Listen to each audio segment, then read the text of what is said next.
একজন ছেলে এবং একজন মেয়ে বন্ধু হতে পারে, কিন্তু তারা অবশ্যই প্রেমে পড়বে।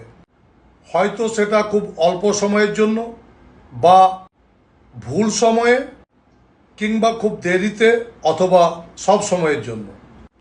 তবে প্রেমে তারা পড়বেই, শুধুই সুযোগের অপেক্ষা। সত্যি কথা বলতে কি, একজন ছেলে এবং একজন মেয়ের মানে বন্ধুত্বটা অসম্ভব এবং প্রকৃতি বিরুদ্ধ।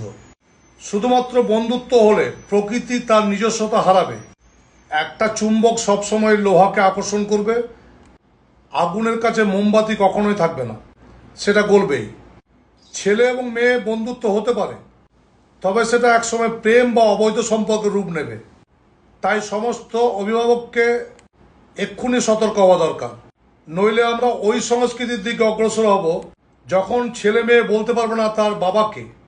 তাই সতর্ক থাকুন, লক্ষ্য রাখুন।